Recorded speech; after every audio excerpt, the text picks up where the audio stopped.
Hey there, all you creepers and reapers. Welcome to another episode of the Femme Fatalities. I'm your co-hostess, Anna, and I'm here with... Hey, Grieflings and Frightlings, it's Margaret and Anna and I. We have got such a cast for you today. We're going back in American history to the 1930s. Anna, what movie are we talking about? That's right, we're talking about something that's new, but talking about a lot of things that are old. We want you to take a bite out of this one. We're talking about Sinners. So before we get started, if you have not seen the movie, there will be spoilers. Also, trigger alert if you are unaware of U.S. American history in the past century, or it triggers you for some reason, be aware we will be discussing a lot of it, and a lot of the material is in the film.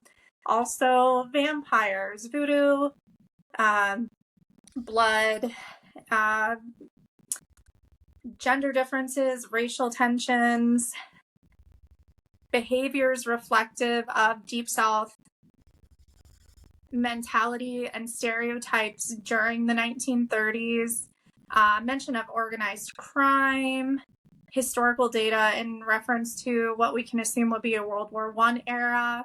What else? Oppression, racism, clan activity, race relations in the 1930s and onward. Yes. And I think that for me, saying like the Deep South is part of it because that's really where a lot of the behaviors in the film take place. That is the setting. So I think we need to be mindful of that too. And also what industry looked like, because in terms of job availability for different demographics of persons and what you may or may not end up doing during that era was very reliant on that region of the United States. Yes. Yes. So we're going to dive into Sinners. I do feel like I need to rewatch this one again. I think it's definitely a multiple watch. I have spent way too much time deep diving on YouTube and TikTok about other people's perspectives and theories, and so much thought went into this movie. I've even read interviews and the Mm-hmm. set design, and I don't know if you know this, on the set design they collaborated with a lady who had a documentary, and I think it's called, what is it? It's about Southern Chinese Americans. Okay. And so That's they cute. actually, she's like helped them to design the set in the shops. And Mm-hmm. I listened to her and she talked about how the black side of the street is very utilitarian. It is what you need. And then when you go to the other side, the Chinese shop, for the white people, you've got fabrics, you've got other things that show that there's money there to be spent. And I'm referring to Bo and Grace, who are a Chinese couple who are friends with Smoke and Stack, our main twins of Mm-hmm. the movie. Yeah. Oh, and I forgot to mention that too. If you haven't seen it, Michael B. Jordan plays both roles of Smoke and Stack. I think he is a phenomenal actor. We all know that I'm have a deep, deep love for the Rocky films and also kind of the Creed films as well. He is just so multi-talented and is able to take on so many different roles, and I think that that's absolutely phenomenal. So that was great. But even to the smallest detail in this film, they really worked hard. So I don't know if you noticed, but speaking of like setting and costume design, after Stack turns his gold tooth, so gold is really malleable, not quite that malleable, but I love how it changed shape to the shape of his fang. Yeah. Oh, I So did not yeah, yeah. catch that. I did watch a whole bit about, as you're talking about Smoke and Stack, and there's that scene where the one rolls the cigarette and hands it to the other one. Mm-hmm. and how long it actually took to do that and why they did that, so that in our minds we now have separated them into two people and they become Mhm. two separate entities instead of one actor Mhm. playing two roles, which I thought was fascinating because this Yeah. movie, it's got so much texture, so much in it, especially that juke joint scene Yeah. where like the future, the past, the current. Oh my God, that scene gave me chills. Yeah. Oh, also there's animal death. One other Yeah. trigger warning. But yeah, no, I think it's really the film takes certain aspects of history, but also it's combined with orations of family members of the creator, which I think is really cool, right? Because from my perspective, um, having a grandparent who lived to be over 100 years old, I can specifically remember being like, oh, I read about this in school. And then she'd be like, well, let me tell you what really happened because I was Mhm. there.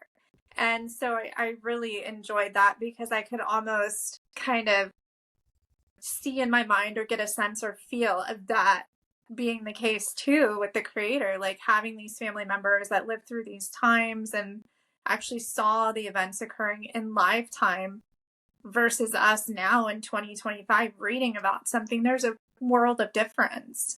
Yes. And how he goes into, I really appreciate, and if you haven't watched the movie, go see the movie and then also start to educate yourself because he is going into history that we are not necessarily taught. So we have the Choctaw Indians Mm-hmm. in there that are chasing Remick, our Irish vampire, and how briefly they are in there, and learn about their history and why he briefly features them. The Chinese Black relationship, the white relationship, and even why he chose Irish, and that he brings Mm-hmm. in like music is so integral in this movie. And I didn't know that he was a fan of like Irish folk music, and that Yeah. was part of it. The Yeah. Ryan Coogler is the writer director. Did I say his last name right? Yeah. Googler. Okay. Mm-hmm. Yeah. So the other thing too was the songs that were created and selected. Um, Specifically the Jaybird song. As soon as I heard it, I knew it. And I knew all of the lyrics, and I'm like, why in the fuck are they singing that song? Um, like, just, but I think that it speaks a lot to that time and how people were, they weren't even unaware. That was just life at the time. And I think that it's so easy to forget today that that's how things were. You know, and 50 years from now, people are going to be shocked at what's going on in the world today. And we're going to be old and we're going to be like, well, that's just how things were then. And it's sad because people didn't really know any better. And it's scary. It really is. And there's such a weird difference because I think that something, of course, that I noticed, um, and I'll say it, I fall into a stereotype. I'm like, oh, I noticed something about the Italians. Of course I did. But it was like they were still their own thing. Like Mm-hmm. it's like this and this and that, and then like the Italians, and it's just funny because even today it's like we're still our own thing.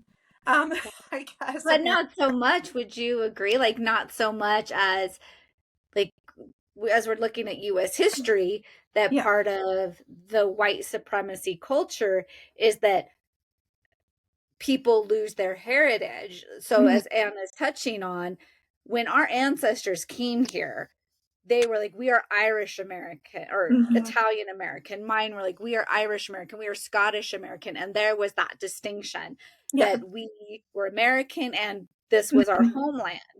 And as white supremacy has grown in the US, Yeah. white people have now dropped. So they're American and they're not Irish American, Italian American, Jewish American. Yeah. And I think that the identity loss is very unfortunate because um you know, the what I really liked in the movie is really the most identifying thing is noted very quickly, money, right? Mhm. So when they realized that the wine was taken from the Italians, the beer was from the Irish, it was the money that they were going to come for. Like it wasn't anything else, and I was like that is what it is, because at the time there was a prohibition era, and I mean money was money. So if you took it, it didn't matter if you were on the squad, if you were outside of the squad, whatever, like you're going to be found. And I appreciated that because the historic value of prohibition and the amount of money that was going through the routes, that was the focus. It was the Mhm. booze and the money. And, I have very strong opinions about that because a lot of people benefited and a lot of people really suffered through Prohibition era behaviors and actions. So, Yes. yeah, Yeah. and I think it just, it was a little, for me, it was a little difficult just because, like, once I realized it was like family oration and reference to historical events, it was much easier to understand. But just by going like historical data, because of what's mentioned in the movie, like Smoke and Stack, we assume they were in World War One, which ended in 1919. The movie takes place in 1932. So I'm assuming they're probably in their mid to late 30s to align their ages properly. Um, but like part of it, I was just having a hard time because the dates and like the mention of the Germans, because really when you think historically about wars in early 20th century, you think World War II automatically, because of, the rise of a lot of not great things that were going on in terms of Nazism and those sorts of things. So um, it's really important to watch the movie and understand that this is historic data as interpreted by family oration. So when you're going into this, like, keep that in mind. Like, this is not what you learn in a textbook, and realistically, what's in a textbook is not everyone's experience. And thank you for touching on that. And this is, again, like, this is his family. And so Mm-hmm. oftentimes our family tells something different. We go according to Mm-hmm. the history book, according to when I know World War One was World War Two is, and then we have family members, and then Mm-hmm. they add this texture from what they remember and what was happening depending on where they lived at the time. And if current events had caught up to them, because we Mm-hmm. are still at a time where there wasn't the internet, there's not phones, there's not these ways to be Yeah, in the current events. There was a delay. absolutely. Yeah, and no, I thought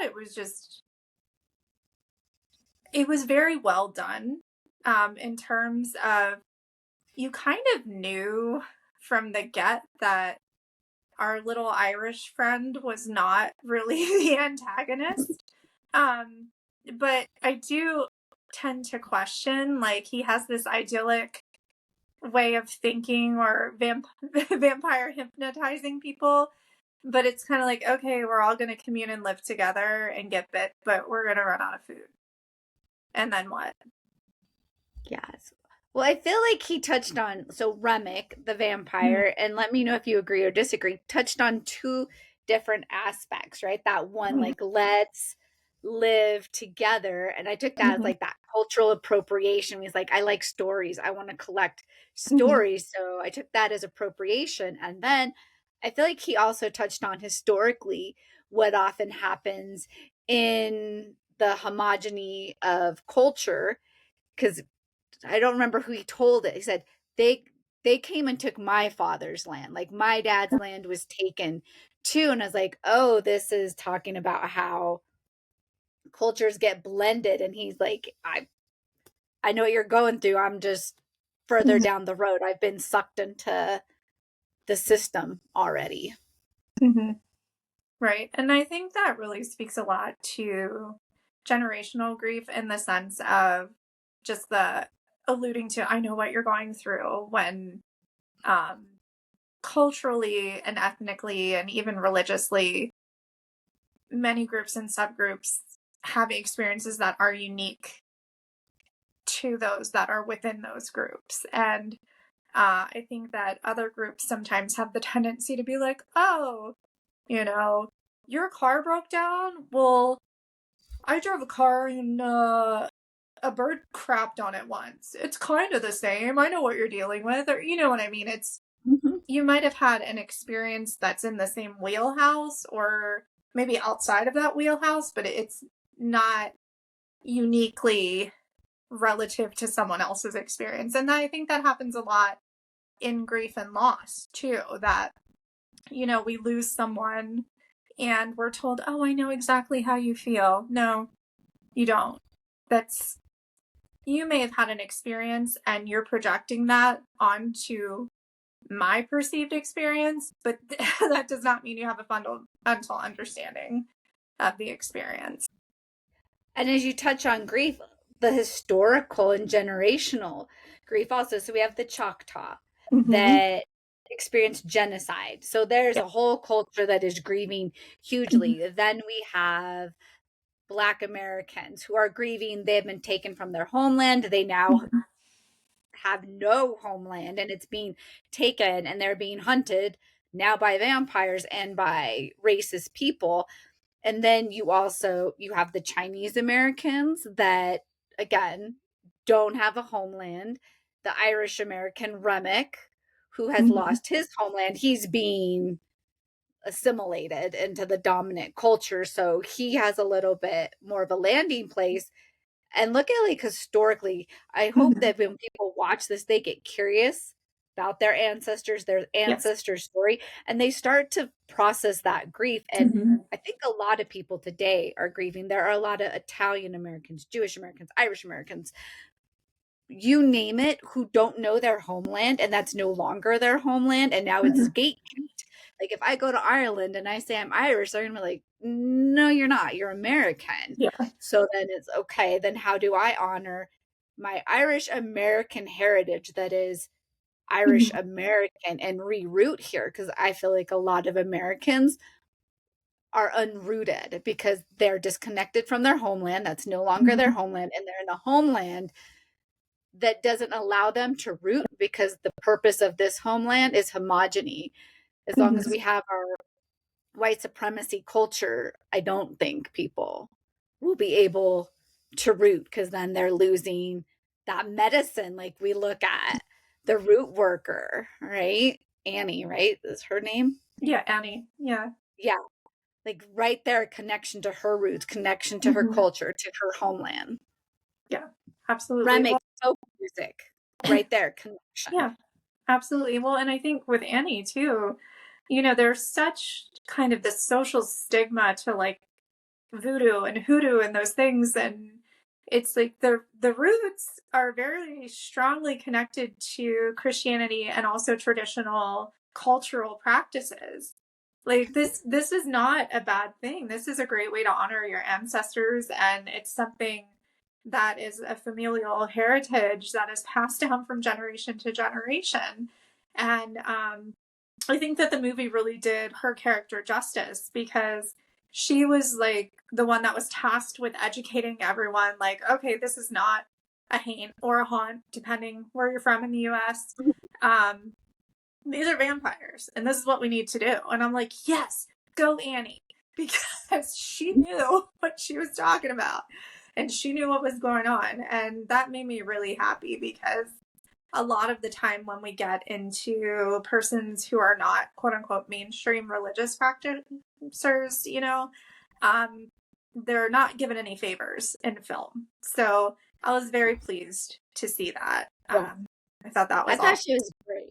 Yeah, Mm-hmm. her educating her, like she felt like she was the Mm-hmm. glue of the group. And then we go to Mm-hmm. Mary and what she represented, Mm-hmm.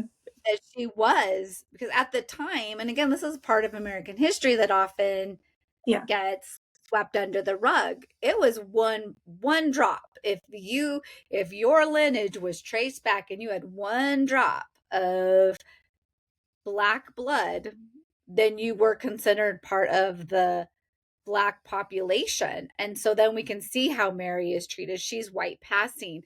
And so she's Mhm. getting these taxes, she's getting privileges, and even how her community is starting to push her out. Who are you? Why are you here? Why is this white woman here? I mean, like, actually, Mhm. she is part of the community, and how that often happens too is communities have to band together and figure out how to identify community Mhm. members. And sadly, again, we're in the United States where communities are broken up by the Yeah, pigmentation of your skin.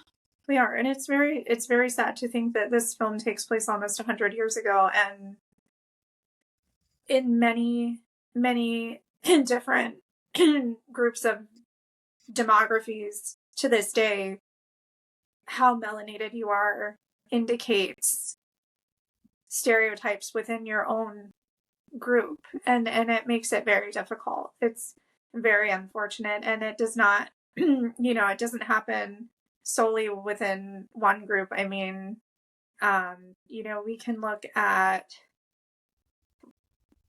gen- I'll just generically say white Americans, tan, whatever, which is once again complete like cultural appropriation if you look far enough back. But the irony is that most other cultures, like if you think about Asian Americans, Latino, Hispanic groups, oftentimes if you're more olive toned, it indicates that your ancestors would have worked outside.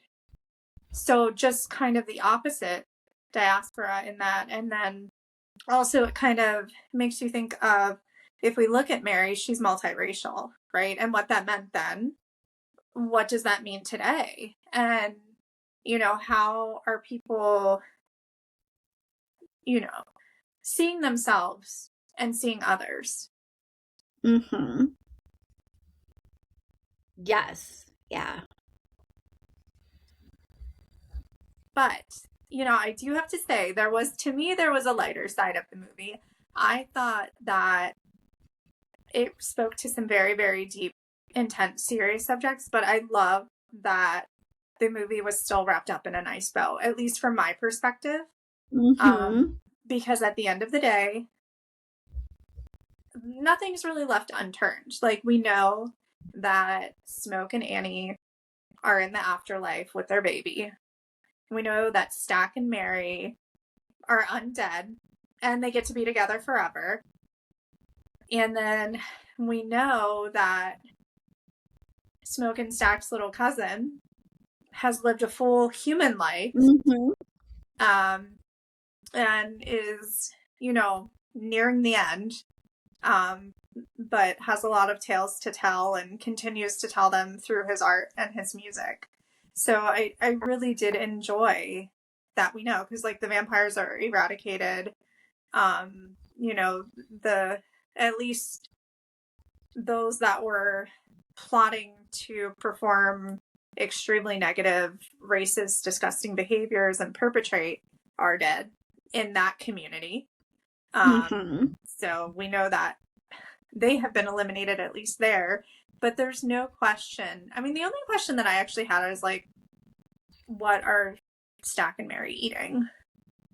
Because Ooh, yeah, good, you know that great question. they've And been as around for a yeah, while. You gotta eat. and as So, you were like wrapping it up, like two things came to mind. mhm, One, at the end of the movie, Ryan Coogler really touches on the clans show up, and how mhm, in our society, when we think of racism, we think of people in white hoods, that mhm. it's people are gonna fit a certain stereotype. No, these No. were white men that showed up, and then we see the trauma. It's Smoker Stack that's left, Oh, it's who smoke.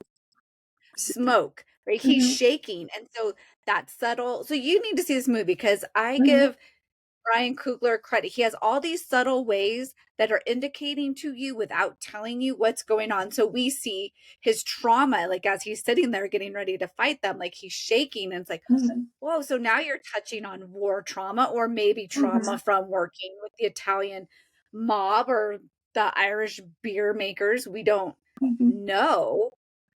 And the music. I feel like this movie was saying music brings us together. How do you know your culture and other cultures through Mhm. their music? Like the music was amazing in this movie. And Yeah. I love now when I'm on social media, I see different people like, oh my gosh, I'm gonna learn how to do like the Irish jig, or oh my gosh, I really am into blues now, that it opens so many doors for people to start to educate themselves. And where did the blues come from?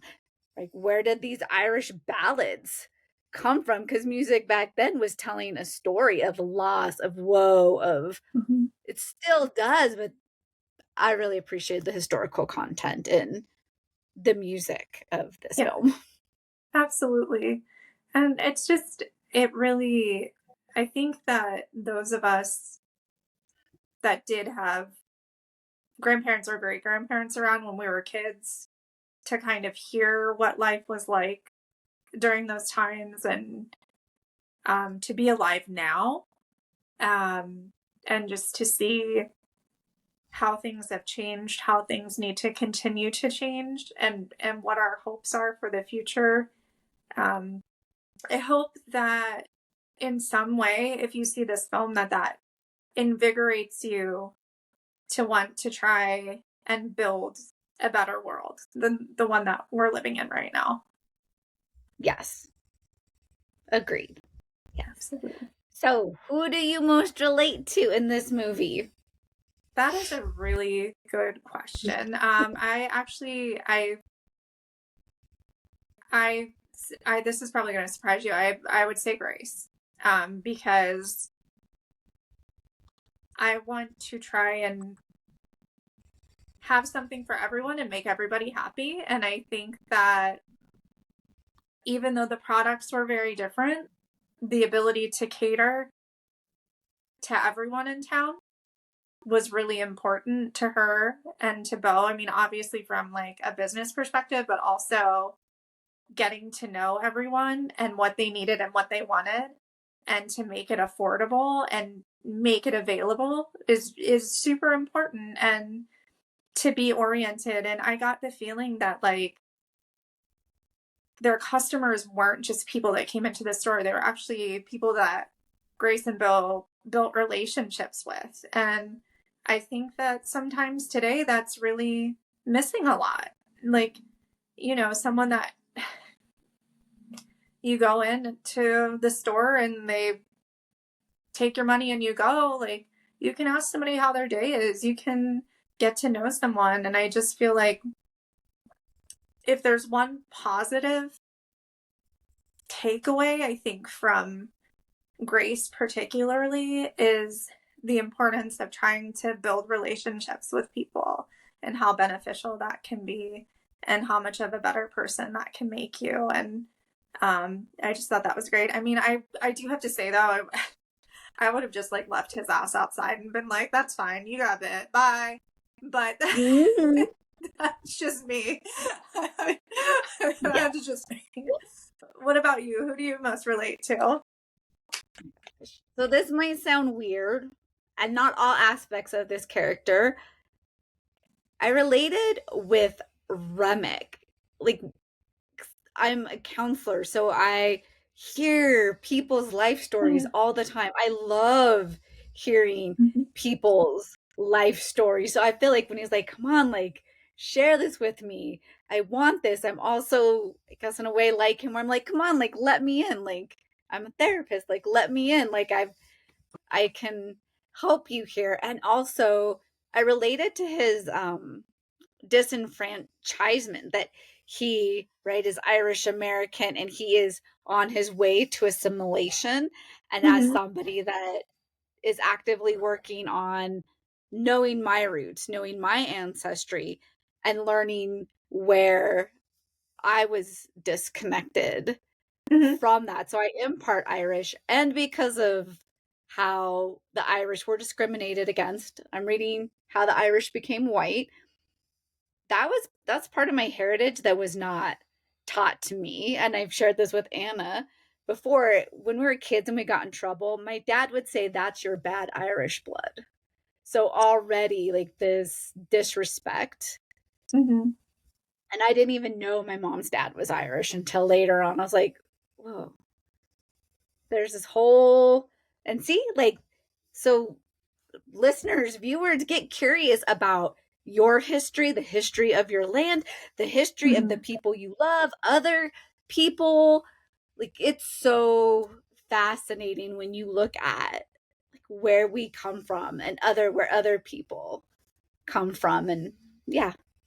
Absolutely. Well, and that's one thing about Remick is the idea that he could see everything about anyone he had bit. And then once you became part of the vampire family, or however you want to term it, you could see all of those things too. And it, that's speaks a lot to, if we could see, when you meet someone, if you could see every experience they've had, every challenge they've faced, every opportunity that they've been given, just because they were who they were, or any opportunity that they had worked for, I think that that would make, let me say, I would hope that that would make us all more understanding and caring towards each other.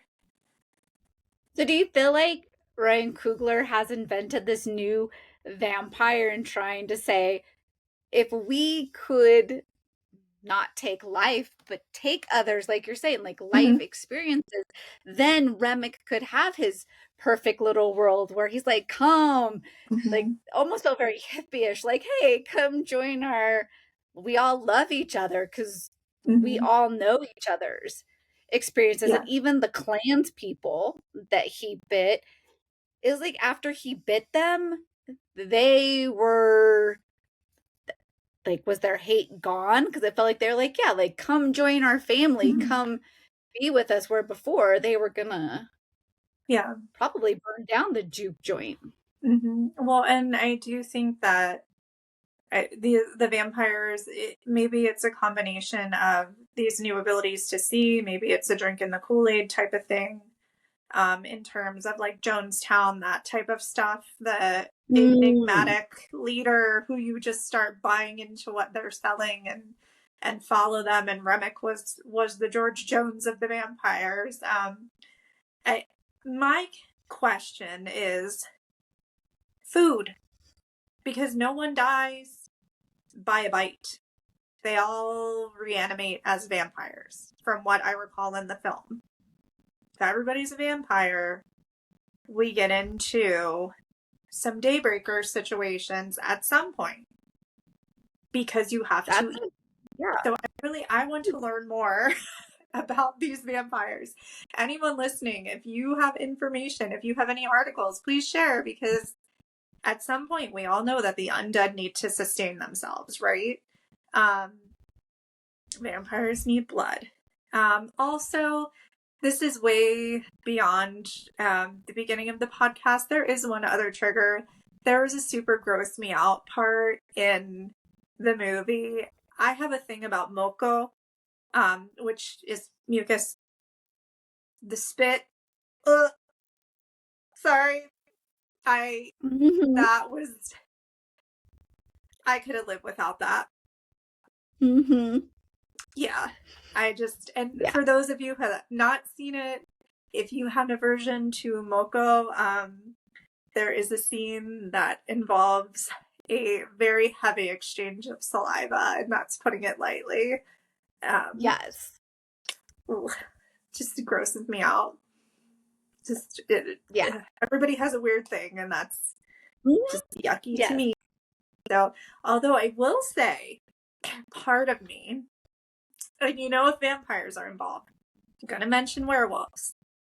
Part of me would have rather Remick and his minions come, and then we find out, oh crap, it's full moon, and a bunch of the people dancing in the juke joint are actually werewolves.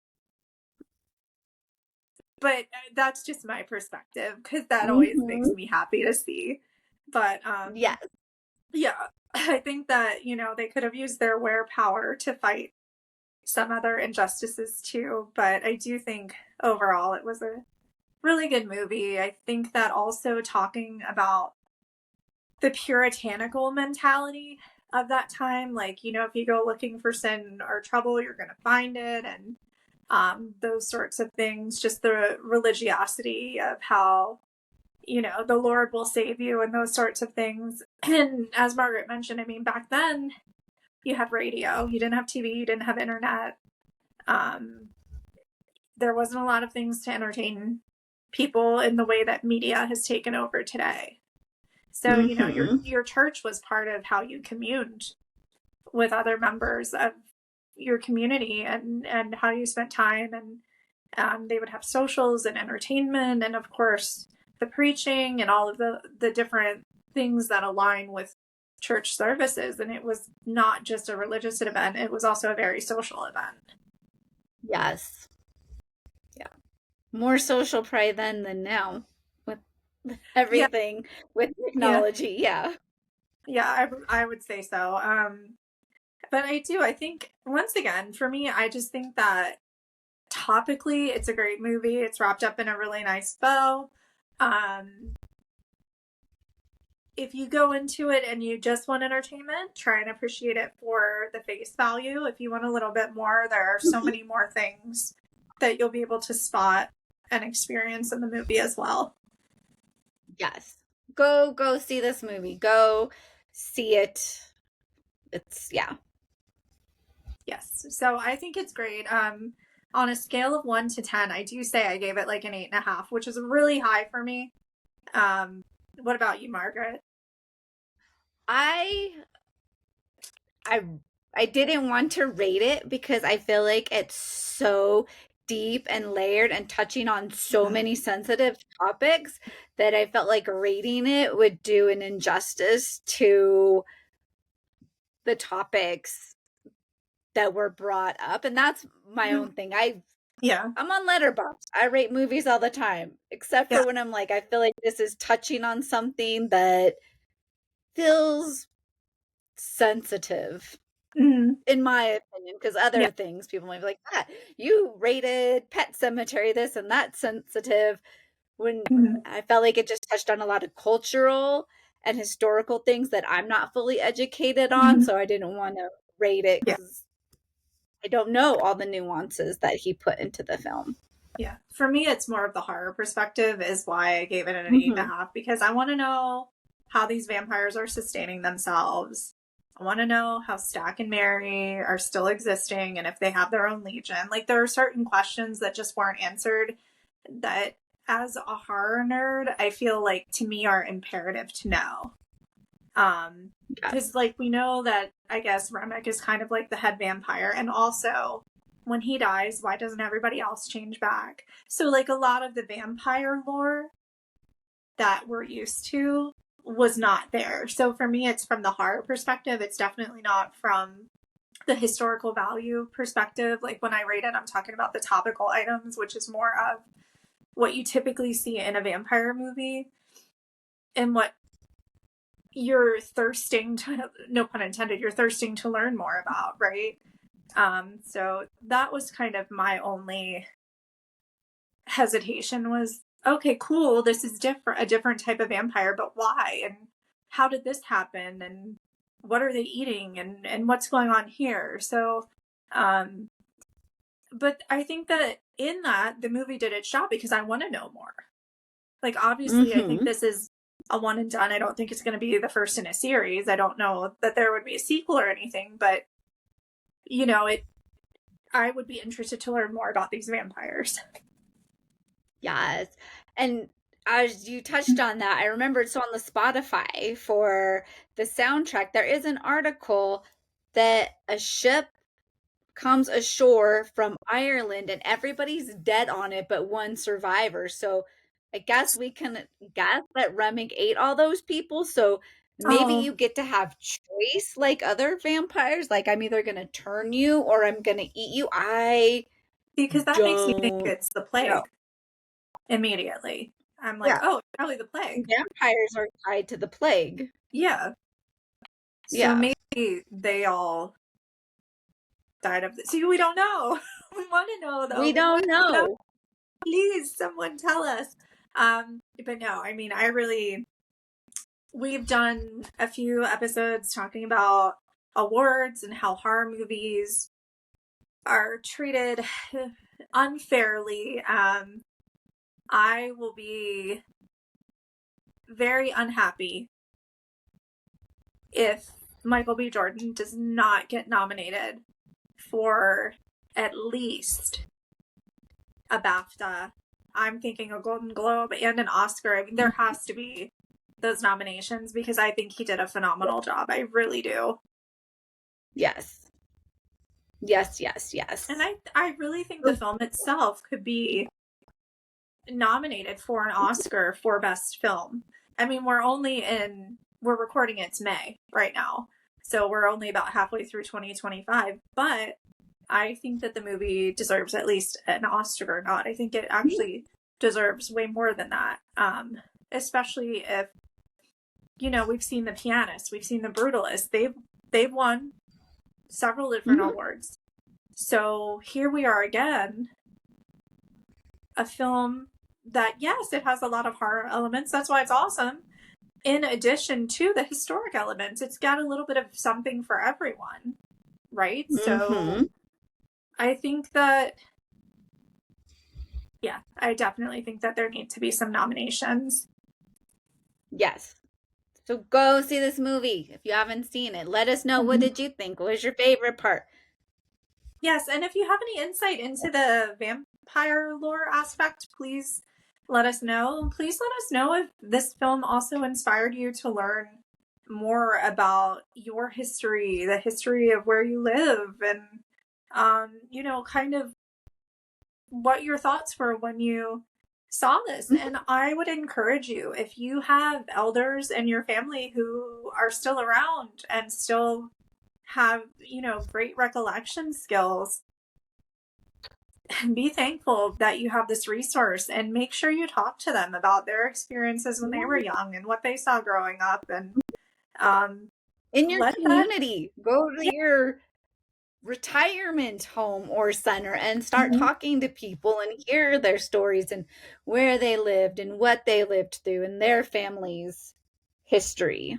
absolutely. I mean, it really can impact you. I know from my perspective, I had a grandparent who was in World War II and actually was on the cleanup crew after Hiroshima.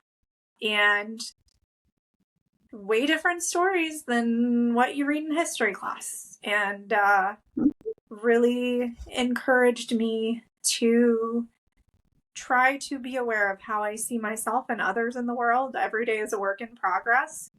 But those stories are not things that you're going to find in a textbook. These are things that will be told to you, and hopefully you can continue to pass them down as well. Because an experience can also shift into a learning experience and a teaching experience. Yes. Yes, for sure. And one more time for the crowd, if you know how these vampires are eating and staying around, please tell me, because I have been thinking about it since I saw the movie. But yeah, the other thing too is to me, it's also kind of a love story. It was like my kind of love story. Because we have, even though they both end up like dead vamps, we've got Bo and Grace, they're together somewhere in the afterlife. And obviously we have Smoke and Annie with their baby girl. And then we also have Stack and Mary undead together. So I really, particularly for the twins, I enjoyed how they ended up with the loves of their lives in ways that fit them and their needs. So I think that movies like this, it can be really easy to make everyone stay human or everyone kind of fall prey to the supernatural. So it was nice to see that divide and conquer too. Yeah. Yes. It had a happy ending. Yes. So, Yes. one other question. Would you Yes. let Remick snack on you?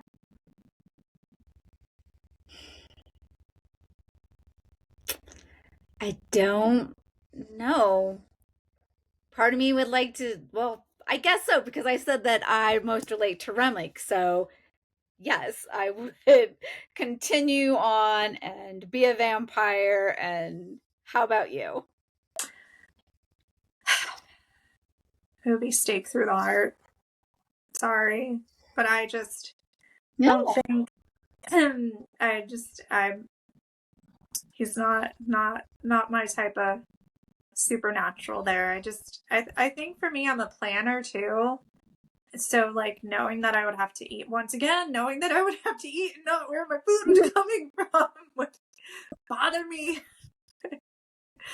Like that's yeah, it just that's something that got me in this movie. If I'm sure everyone Mhm. has gotten that point multiple times, but I don't know.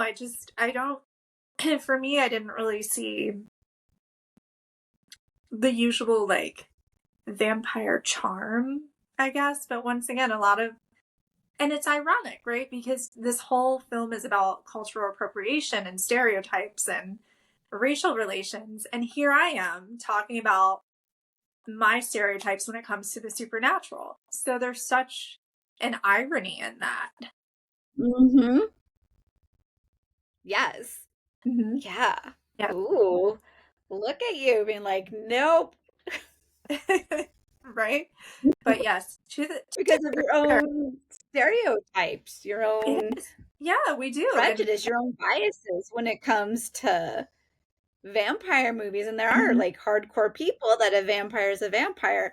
I mhm. appreciate different takes because I'm like, Yeah, ooh, I did not. It, right. yeah, Then we have to think.